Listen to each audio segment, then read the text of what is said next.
Hello friends, this is Poonam and welcome to Subera study points. तो friends, आज हम discuss करेंगे इकोलॉजिकल मॉडल थ्योरी, जो कि दी है यूरी ब्रेनर ने।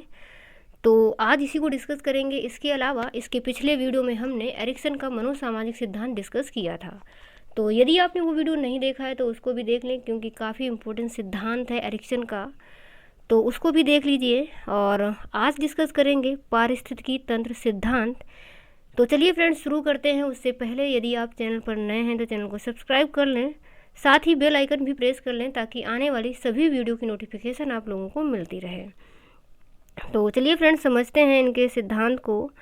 तो इन्होंने अपने सिद्धांत में बताया है कि जो पारिस्थितिकी है वो एक बच्चे को प्रभावित करती है, मतलब उसके विकास के लिए प्रभावित करती है। मतलब जो कोई जीव होता है तो वो जीव अंतःक्रिया करता है पर्यावरण से, यानी कि इंटरेक्ट करता है पर्यावरण से, और फिर इस तरह से वो उसका जो विकास है वो होता है। मतलब वो एक जीव अंतःक्रिया करता है पर्यावरण से, और फिर जो पर्यावरण फैक्टर हैं, जो पर्यावरण के कारक हैं, वो उस जीव को प्रभावित करते हैं। तो उन्हीं से प्रभावित होते हुए एक जीव का विकास होता है। तो ये सारी चीज़ें बताई हैं इस सिद्धांत में यूरी ब्रेनर ने, और इन्होंने ये सिद्धांत दिया था 1970 में। तो इन्होंने बताया है कि जो वातावरण होता है वह बच्चे के विकास को प्रभावित करता है। इसके अलावा इन्होंने अपने सिद्धांत को 5 स्तरों में बांटा है। तो पहला स्तर है लघुमंडल, यानी कि माइक्रो सिस्टम, मध्यमंडल मीसो सिस्टम, और बाह्य मंडल यानी कि एक्सो सिस्टम, और बृहद मंडल माइक्रो सिस्टम, और क्रोनो सिस्टम लास्ट में, जिसे हम कहते हैं जीवन मंडल। तो ये 5 स्तर हैं जो कि इन्होंने बताए हैं अपने सिद्धांत में। तो एक एक करके हम समझ लेते हैं। तो सबसे पहले यहाँ पर बात अगर हम करें लघुमंडल की, तो लघुमंडल हम उसे कहते हैं जो एक जीव को, मतलब बच्चे को प्रत्यक्ष रूप से प्रभावित करता है। तो बच्चा प्रत्यक्ष रूप से किन से प्रभावित होता है? जैसे कि अपने परिवार से, परिवार के लोगों से, मतलब उसके पेरेंट्स हो गए। परिवार के अलावा उसके अड़ोस पड़ोस के जो भी लोग होते हैं, साथ ही उसके जो साथी हैं, दोस्त वगैरह, या फिर उसके जो टीचर्स हैं, तो इनसे एक बच्चा डायरेक्ट इंटरेक्ट करता है। मतलब प्रत्यक्ष रूप से इनसे बच्चा प्रभावित होता है।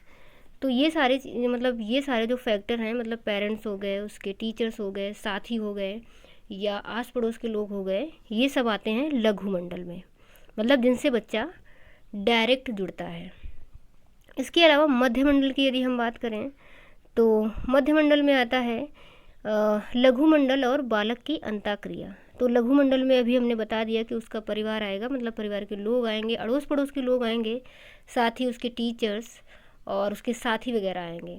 तो लघुमंडल और बालक की अंतःक्रिया, तो यहाँ पर कहने का मतलब ये है कि जो लघुमंडल है और जो बालक उनसे अंतःक्रिया करता है, बालक अंतःक्रिया करता है, यानी कि इस तरीके से समझ सकते हैं, दो लघुमंडल के बीच का जो इंटरेक्ट होता है उसको हम कहते हैं मध्यमंडल।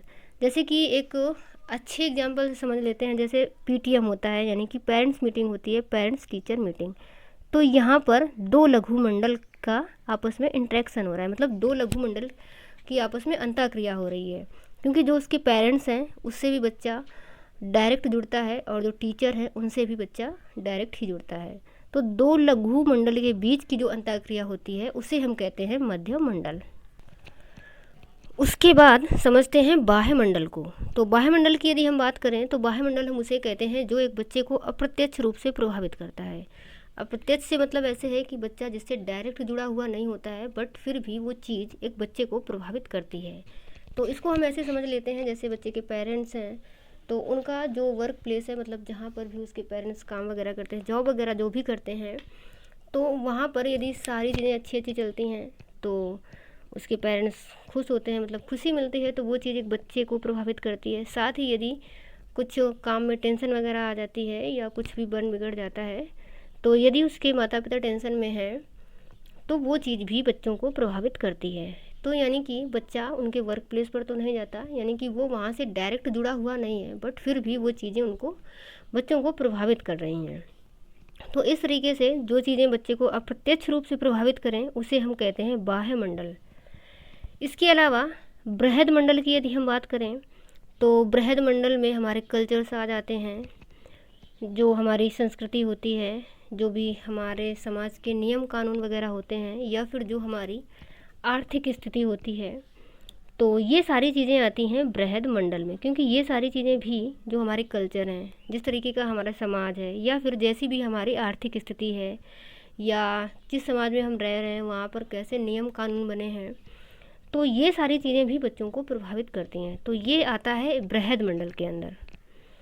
उसके बाद अब हम समझते हैं क्रोनो सिस्टम को, यानी कि जीवन मंडल को। तो यह पूरे जीवन को ही प्रभावित करता है। मतलब जो क्रोनो सिस्टम है, यानी कि जो जीवन मंडल है, ये बच्चे के पूरे जीवन को प्रभावित करता है।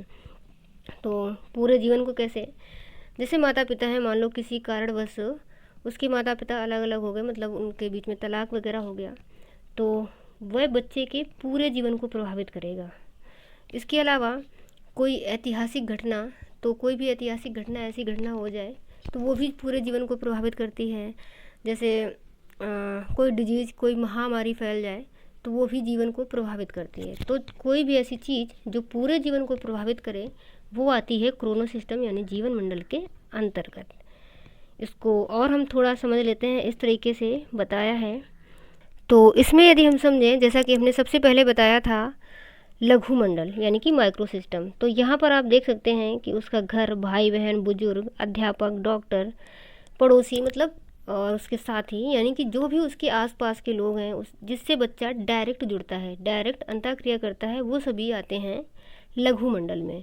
और फिर हमने बताया था मध्य मंडल। तो मध्य मंडल में दो लघु मंडल के बीच की जो अंतःक्रिया होती है, जैसे कि स्कूल और जो पड़ोस है, यानी कि स्कूल में जो भी टीचर्स हैं उनसे बच्चा डायरेक्ट अंतःक्रिया करता है, डायरेक्ट इंटरेक्ट करता है, पड़ोसियों से भी करता है, और इनके बीच में जो आपस में इंटरेक्ट होता है उसे हम कहते हैं मध्य मंडल। इसके बाद हमने बताया था बाह्य मंडल। तो बाह्य मंडल जो अप्रत्यक्ष रूप से प्रभावित करता है बच्चों को, जैसे कि रिश्तेदार हो गए, पारिवारिक मित्र हो गए, और पिता का कार्यस्थल, जो कि हमने बताया था कि जहाँ पर उसके पेरेंट्स जो भी हैं वो जॉब वगैरह करते हैं। तो ये सारी चीज़ें आ जाती हैं बाह्य मंडल में, जो बच्चे को अप्रत्यक्ष रूप से प्रभावित करती हैं। उसके बाद बृहद मंडल में क्या क्या आता है? तो बृहद मंडल में हमारे आता है जो भी हमारे कल्चर हैं, मूल, मतलब जो भी हमारी संस्कृति है, जो भी सामाजिक नियम कानून हैं, ये सारी चीज़ें आती हैं बृहद मंडल में। और उसके बाद सबसे लास्ट में हमने बताया था जीवन काल, यानी कि क्रोनो सिस्टम। तो ये कोई, इसे घटना मंडल भी कहते हैं। तो जन्म से पहले तथा जीवन के काल की घटनाएं, मतलब ऐसी सभी घटनाएं जो एक बच्चे के पूरे जीवन को प्रभावित कर दें, तो उसको हम कहते हैं घटना मंडल या जीवन मंडल भी कहते हैं, जो कि एक बच्चे के पूरे जीवन को प्रभावित करता है।